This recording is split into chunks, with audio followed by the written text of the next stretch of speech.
Hey Tokiningo. So today I'm going to do an unboxing and review of the Wimaxit Portable Monitor. This is a 13.3 inch IPS portable monitor and it is at 1080p. So let's get into the unboxing.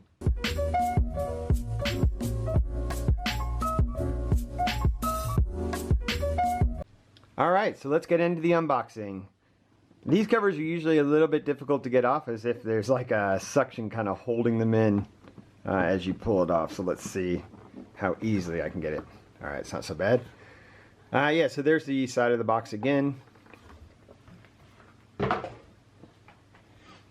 Alright, so there is a foam pad right here protecting the monitor. We have the monitor itself, which I'll just set off to the side for now. There's another foam protecting layer. Then here you have a Type-C to Type-C. So this is going to be used if you have a Type-C device as an input and also as a power delivery. This is your regular USB 3.0 to USB-C, so this is going to be used for power.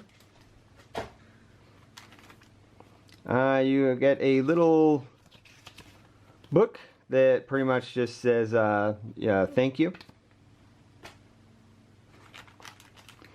This is just your quality assurance tag. And you get an HDMI to mini HDMI. And yep, that's it for the box. So here is the monitor itself. It has its own cover that is permanently attached to the monitor. On the side, hopefully you can see that, we have input, menu, up, down, power, and then this is the USB port. So actually that is not Type-C, so that's just a regular USB port. Sorry, that's why I was a little bit confused right there. On this side you have a headphone jack, you have power Type-C port, you have a regular Type-C port for data, HDMI 1, HDMI 2. So I'm actually pretty curious why there's a regular mini HDMI port on the side. On the back, here is the model number right here, which is a M1331C, and then you just have a little bit of branding. So it's a Wimaxit portable USB-C only HDR monitor. Yeah, the model 13.3 inch IPS, USB-C only or HDMI input.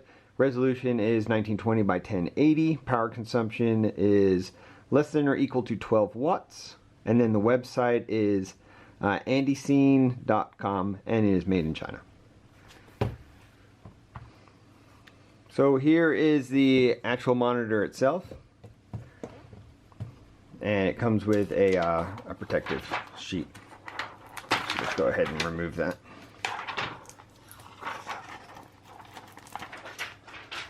Okay.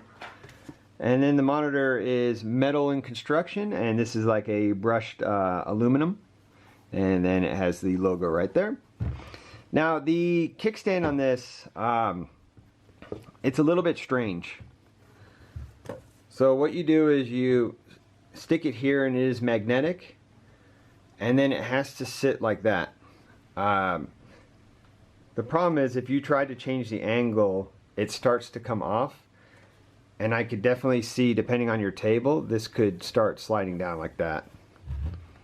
So there is rubberized feet here to stop the monitor, but yeah, that's gonna happen.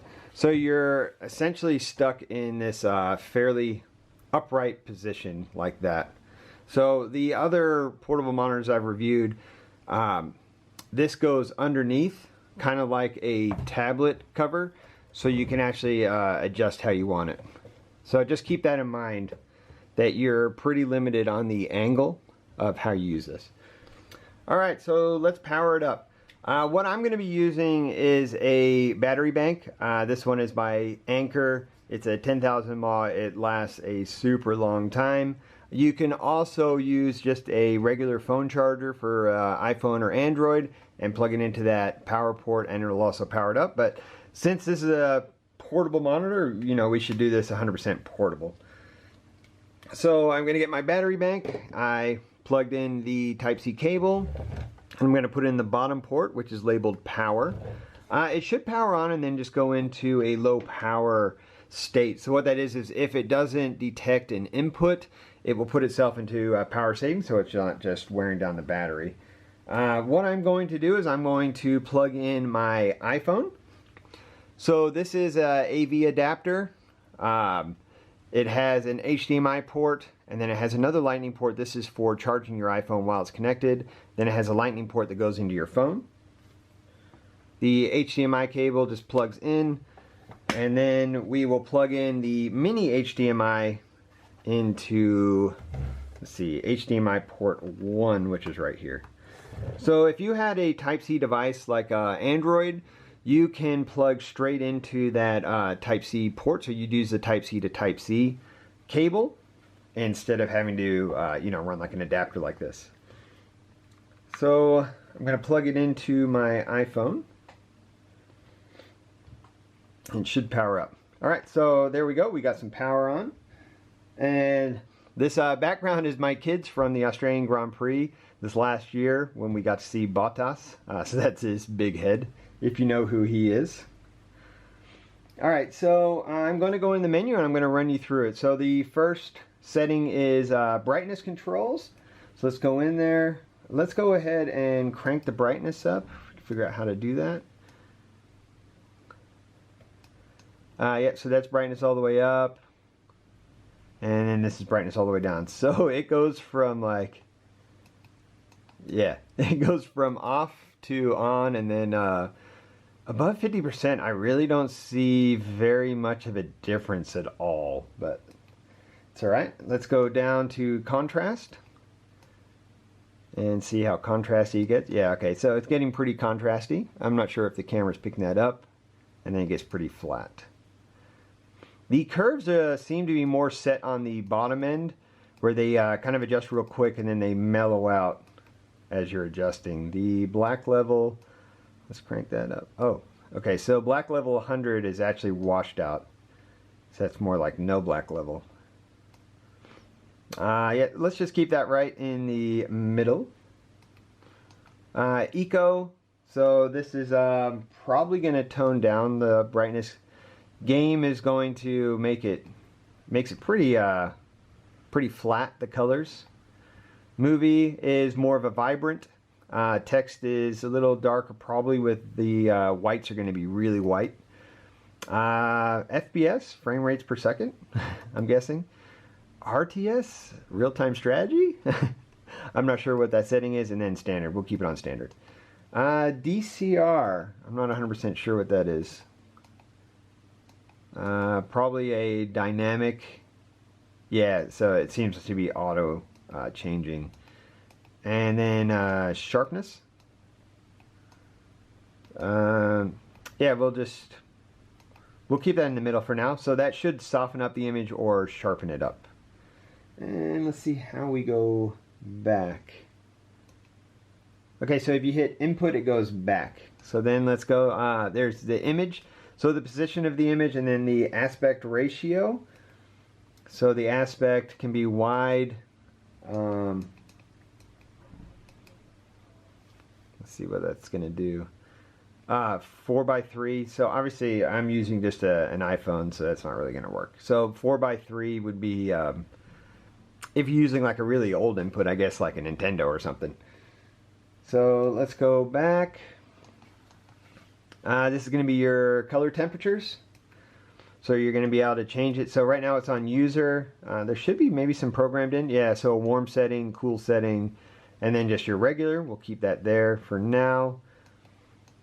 On-screen display. So you're going to have your language, which you can pick between English, Spanish, Japanese, French, Portuguese, Korean, Dutch, Turkish, Chinese, Polish, Italian, and Netherlands.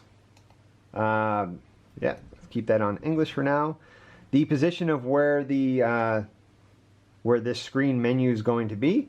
So if you wanted to move it somewhere else for whatever reason, you can do that. Then obviously the next one is going to be the vertical. So up and down. I'll just keep that straight dead in the middle. The timer, so that's how long it stays up. I'm going to crank that up because it keeps turning off on me. Alright, and then the bottom one is transparency. So you're going to be able to make the screen a little bit more transparent so it doesn't just block out your image. So if you wanted to open it up while you were watching something. Alright, then we go down and we have reset. So this is going to fully reset the monitor back to its factory settings. HDR mode, there's different modes, so 2084 off and auto. Let's just set that to auto. So it's going to depend on what your input is. Mute is going to mute the volume. Auto power shut off. After how long do you want it to auto shut off? I'm going to keep that off for now. And let's go to the last menu, which is going to be miscellaneous. So you have your signal source. So mine is coming from HDMI 1. That's why it's HDMI 1. You have low blue light. So what that's going to do is kind of cut out the blue light because blue light can cause fatigue on the eyes. However, it's going to really warm it up. And volume, let's just go ahead and put it all the way up. I don't know why it's at 74. That's a weird number. Oh, that's interesting. So it says it has FreeSync. Yeah, I don't know about that. So FreeSync is a AMD technology where it syncs up with a graphics card. So I'm not sure about that. And then OD. I'm not sure what that is either. So yeah, let's go ahead and I'm going to show you what it looks like. So the way that I have been using these is at work. I will use these monitors and I will watch TV shows. So like Netflix, you can actually download programs and you have them saved. So you have them saved in your downloads. Right now mine are expired, but what happens is you don't have to be using your data. So you download them at home, and then when you're at work, you can just watch them. You don't have to worry about using any data away from home if you are on a limited plan. So what I'll do is I'll just, I don't know, just play one. I want to make sure it's something that doesn't have bad language in it. Yeah, so it does have built-in speakers. And they sound alright. I mean, they're very flat, of course, which you expect that from something like this. And as you see, you can use, let me pause that. So what happens is when you hook it up with like an iPhone, you use your iPhone as the controller, and then you watch it on this screen, and you can actually just turn it off. So you're not using any battery.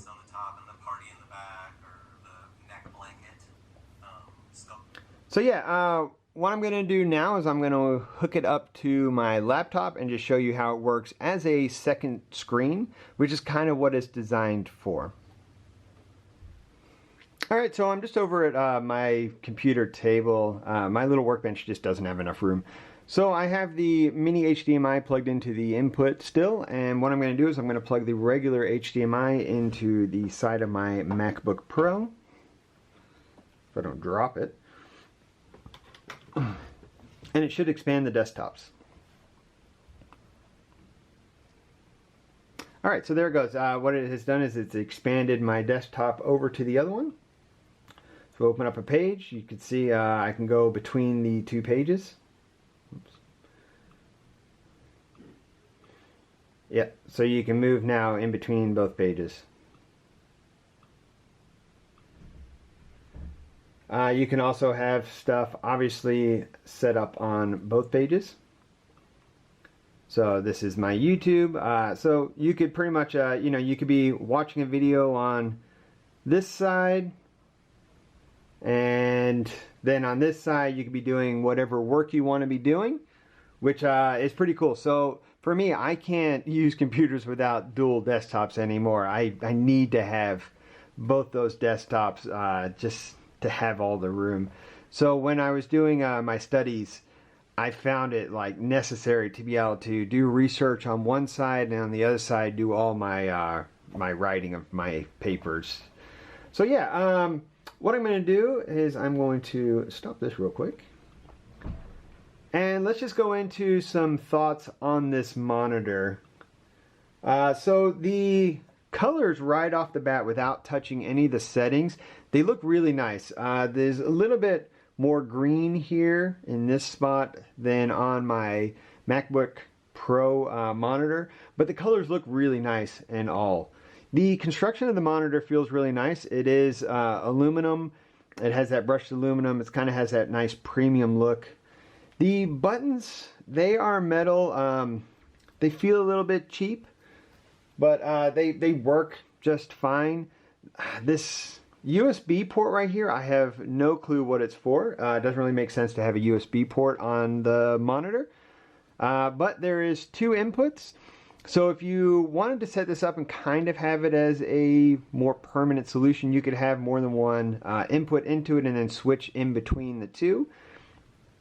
You can power it off of a battery bank like I have here, or you could just set it straight up to like an iPhone or Android charger and it's going to work perfectly. You can also, if you have an Android that's Type-C that has power delivery, you can just plug that straight into that port, and then you don't even need to have a separate power to power this monitor. So I talked about it before. The thing I don't like about this monitor is the kickstand. So maybe this will kind of break in and it'll stretch out after a while, so you can change the angles, but right out of the box it's stuck at a pretty high angle, and when you start to move it, it is going to possibly slide down on you. So if you were adjusting it, it does, I don't know, it does seem to be kind of loosening up a little bit. So you know, maybe that's not that big of a downfall. After a while, maybe it just needs to break in a little bit. And the other thing is the sound. It's not good, but that's kind of expected, I think, from these type of monitors that have just really small speaker drivers in them. Usually the sound is just not that great. However, the price of this is really good. So let me bring up the Amazon page real quick.